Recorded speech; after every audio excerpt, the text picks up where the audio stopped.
You have come to hear the teaching, to perceive the vibration, to revel in the light. How often have you entered into such a state of being where you have perceived the teaching, the vibration, the light of the ascended master consciousness? For some, it is a new experience, never before entertained in their consciousness as a possibility. For others, they will have, on a few occasions, experienced one or the other, proclaiming that day to be a great day, one to be remembered. But how quickly it is forgotten, displaced by the minutiae of daily life, calling the attention into all manner of responsibilities, most of which are driven by the need to balance returning karma. Never mind that an easier path has been shown. By invoking the light, the violet fire, the emerald ray,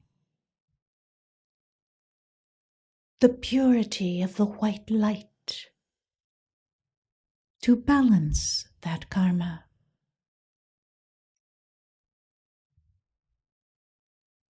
There are many justifications to merely forsake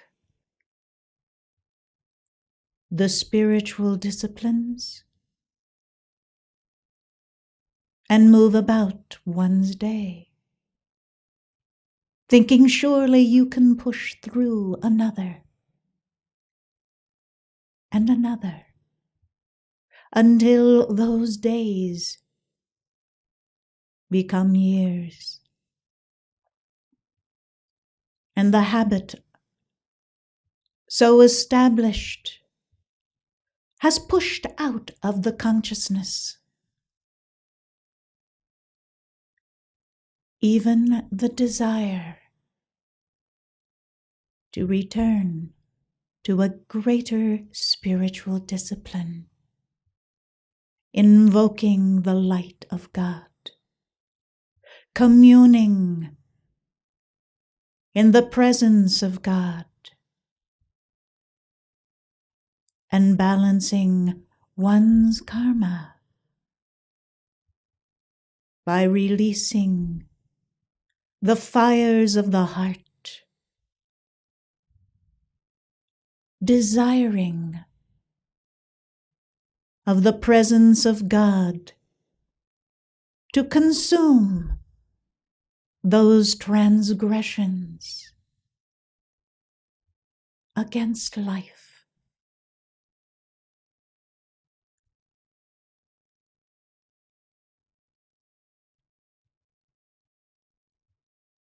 You spend a great deal of time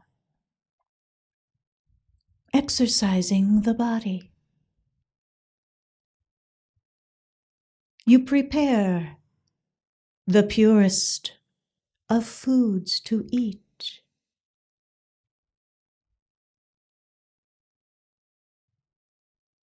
You read the loftiest texts.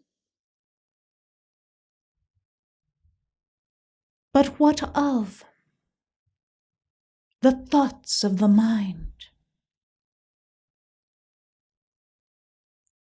Given license to release arrows into your life.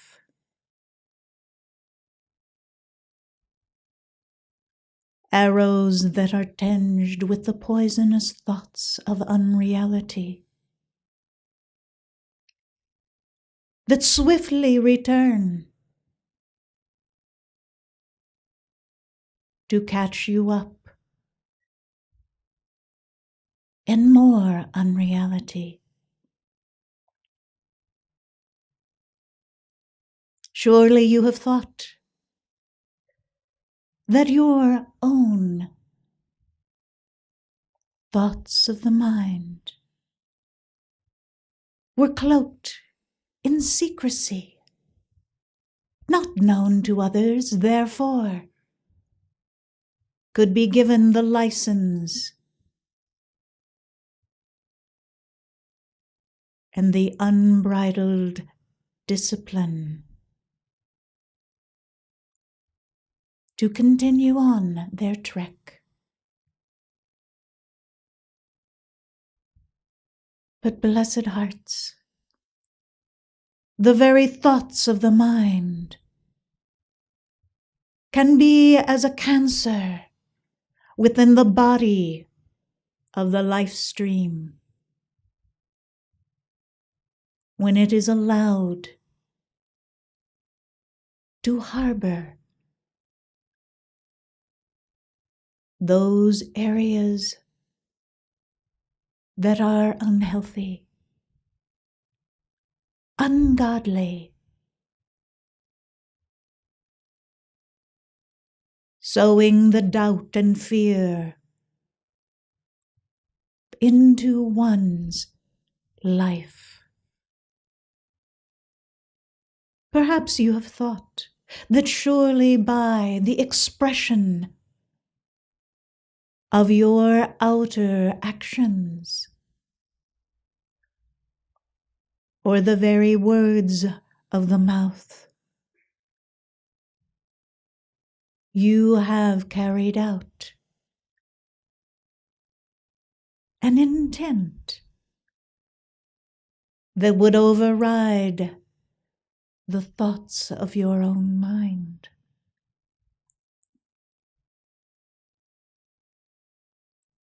But it is not so. For at some point, you must be able to release enough of the fires of your own heart to fill the mind with the pure thoughts, as pure as the foods that you eat, or the loftiest of texts that you read, allowing the mind to exercise, exhaling the impurities and making room for what is the divine intent of your Holy Christ presence for you. It will be most difficult at first, for you will not be sure what is the right thought to allow and what is not. For too long,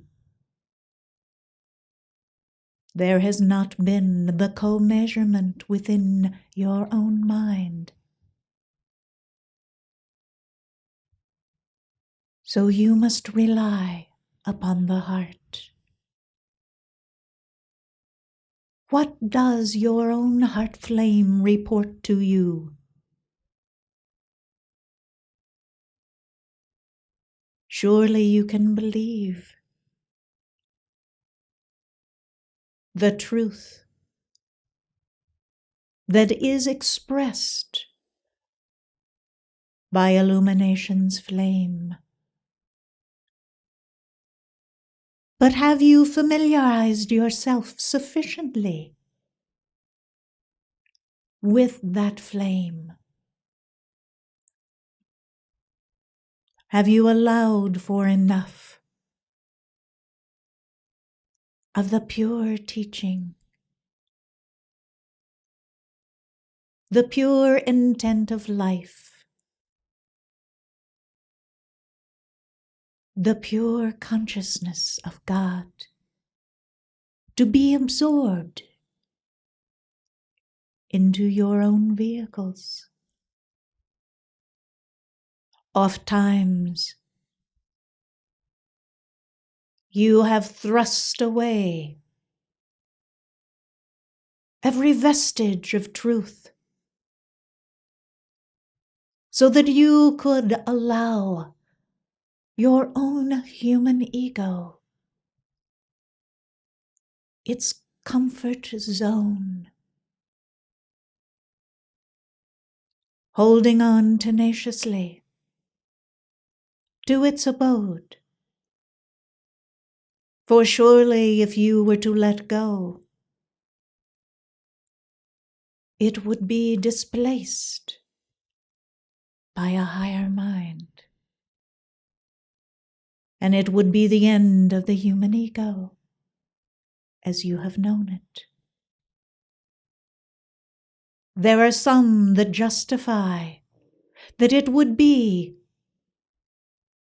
like no longer existing. And yet from time to time, your own higher mind of the Christ presence has reported to you the differences between right and wrong. Never mind that you did not adhere. Nonetheless, you knew on the instant what was real. The human ego has been given sway over your life far too long, not allowing for the truth to be reported into your way of life, the truth that would allow you the co-measurement between right and wrong, the truth that would establish the desire to receive the light of God, to commune daily with that light, to embrace it, to make it a way of life for you.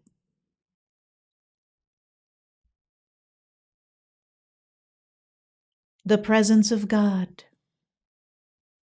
as a vibration would quickly set in motion change in your life, change in where you go, and allow exposed to your own vehicles of consciousness. A change in what you allow within the surroundings of your home. The music that you listen to, the images that you allow within the eye. And suddenly, you come full circle and are able to greater discipline the thoughts of the mind, recognizing that those very thoughts, allowed to go on unbridled, undisciplined, have indeed been your worst enemy, for they have drawn to you like vibrations of negativity. They've allowed you to go where otherwise you would not. And most assuredly, they have fostered the seeds of doubt, of fear, where otherwise there would have been courage, an inner strength. Perhaps you would not have known at first where this strength and courage has come from. But surely you have known the difference, for no longer would you be afraid to hold your head high,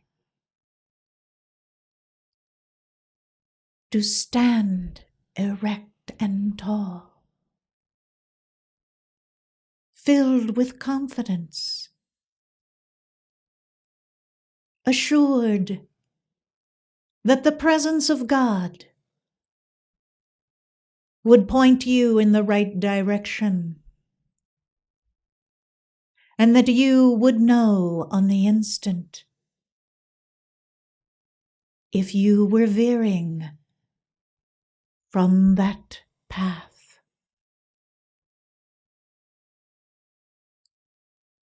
Blessed hearts, I, Maitreya, have presented to your consciousness patterns of identity,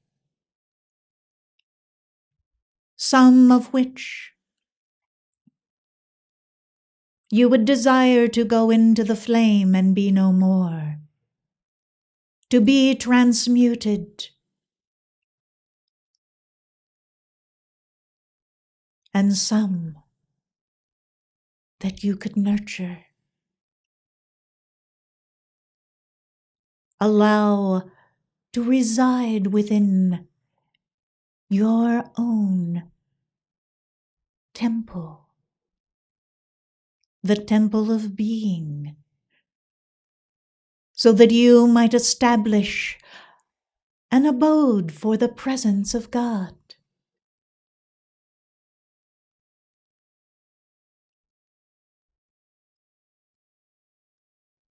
As always, every thought, every emanation of energy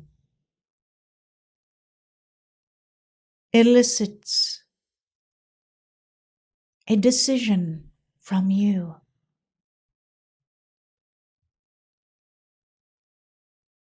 Will you allow it to go forward? Is it within the boundaries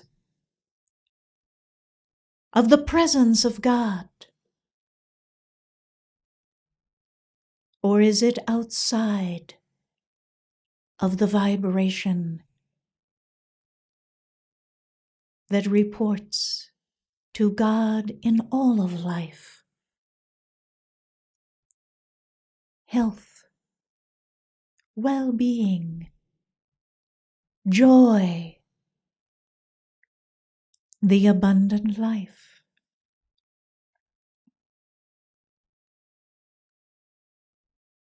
Contrary to what most have thought, eventually the thoughts of one's mind do not remain in secret, for they permeate every vestige of your life.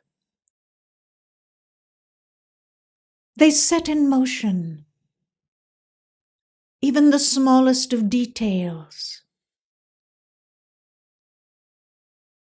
and they will, if allowed,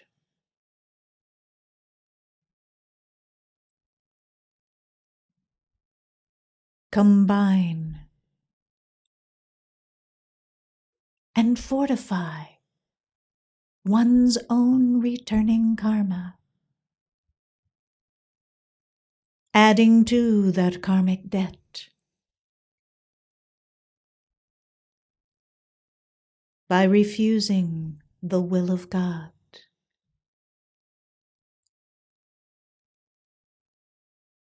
Blessed hearts, my address is in no wise to chastise, but to illumine the state of affairs that many are presently enduring. You are not required to endure fear,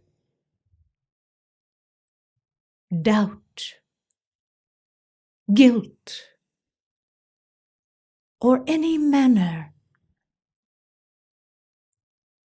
that has been sown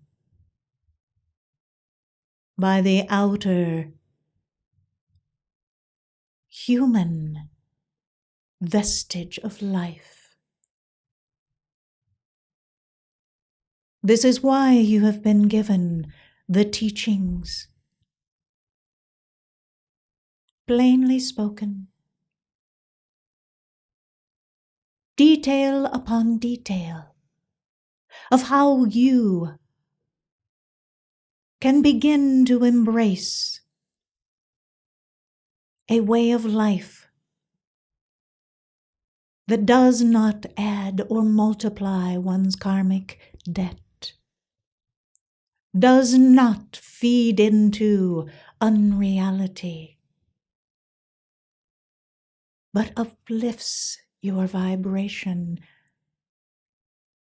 out of the morass and into the divine nature, allowing that which you create through thought and feeling, through your actions, to have the stamp of the identity of the presence of God throughout, allowing others to appreciate the good works and accomplishments that you have sown.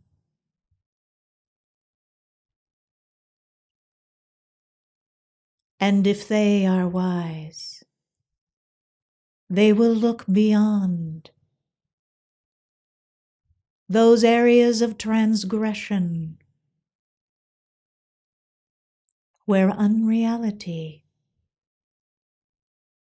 has reported itself, allowing you the time and the grace to re-establish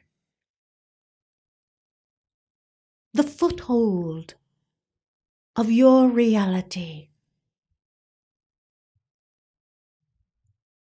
in the presence of God.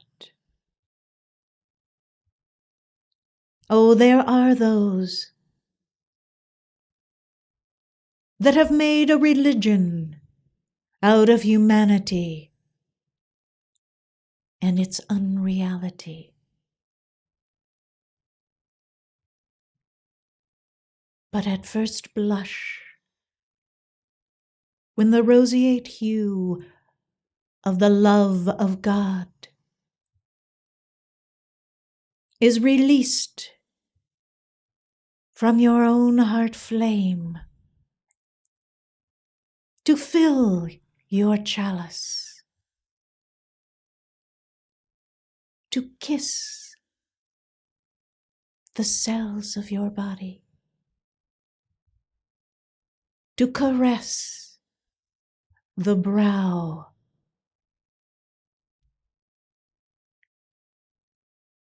you will instantly know the difference,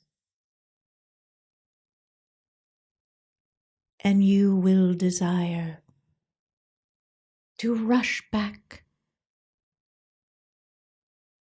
to that state of being where the light of God has caressed you.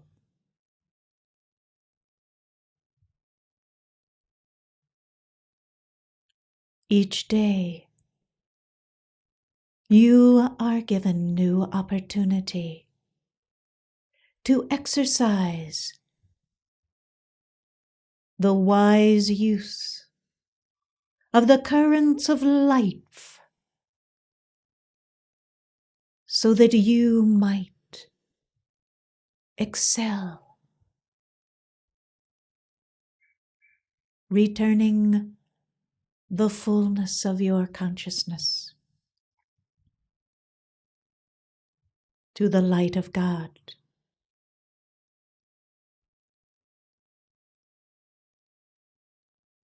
Do not let one day pass you by, forgetting what is most important.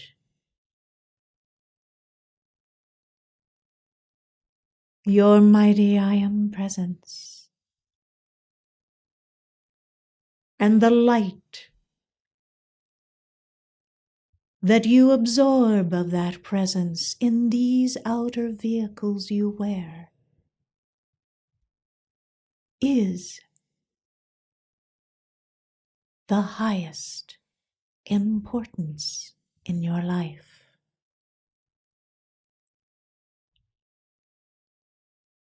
Let that light flow, and let all else go into the flame. For you are born of light, and you must return home to that light.